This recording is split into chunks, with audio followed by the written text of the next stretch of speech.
And now for our first place winner in the Certified Educator Award area for elementary education. And I actually love the backstory of this. I like how it's all about pipelining and the things that are happening in Indian River. But our first awardee is Jamie Swartz.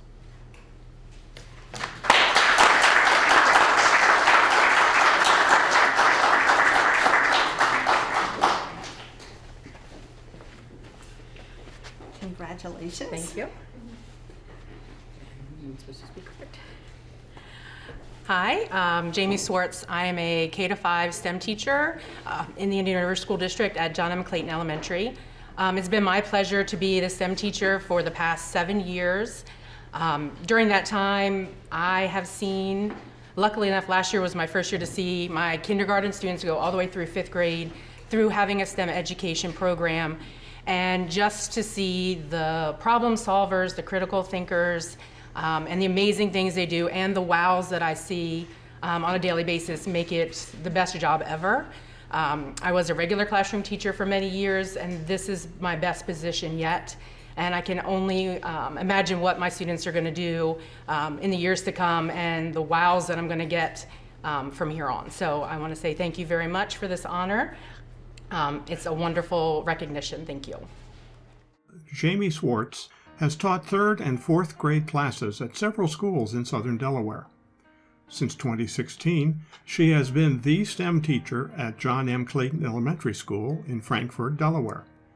She is also one of 5 Delaware finalists for the 2022 Presidential Award for Excellence in Math and Science Teaching.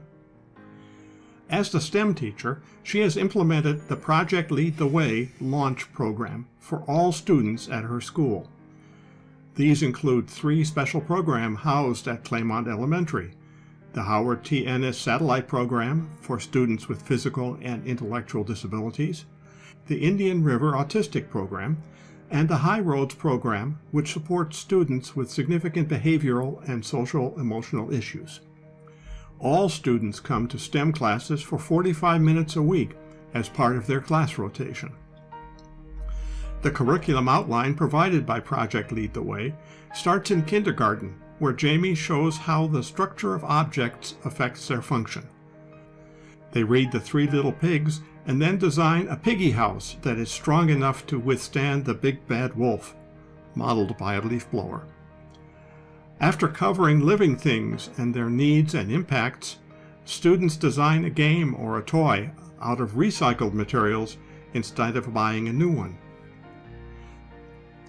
In the 1st grade unit on light and sound, students create an approach using light and sound to help them be located after getting lost in the forest on a hike.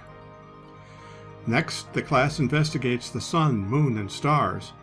They learn about the changes in the amount of daylight throughout the year and use simulations on iPads to see how the Earth, moon, and sun cause these patterns. Finally, they learn about the harmful effects of the sun and how to prevent sun damage.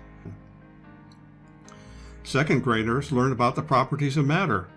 They learn about conductors and insulators and test which type of materials are appropriate to create a device to keep an ice pop from melting for 30 minutes. In 3rd grade, students learn about the forces of flight. They design and test gliders to gather flight data.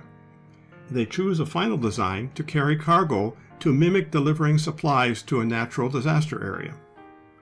Next are forces and interactions. Students build upon their knowledge of flight forces to study simple and compound machines. The unit problem is to safely rescue a tiger that is trapped in the moat of their habitat in a zoo. 4th graders begin the year with a unit on energy and collisions. Students learn about potential and kinetic energy through experimenting with the vehicle that they build. They use iPads to model simulations of a skateboarder on a ramp to determine how potential energy affects kinetic energy. Using these ideas, they design and build a safety restraint device for a vehicle carrying an egg that crashes into a wall. 5th graders focus on robotics. They learn how robots work and build a basic robot chassis. They work in groups to modify the robot so that it can collect hazardous waste in a simulated nuclear disaster area and bring it to a collection zone. After leaving John M. Claymont Elementary School, students can continue their STEM education using Project Lead the Way programs at Selbyville Middle School and the Indian River High School. Jamie hopes that her students will have enjoyed the learning experiences they receive at her school and will take advantage of STEM opportunities as they continue with their schooling in upper grades and beyond. Wow. Jamie, as a high school physics and engineering teacher, I'm so inspired. I want to thank you for letting us shine a spotlight on you and sharing what you're doing in your classes to the rest of Delaware. So again, congratulations.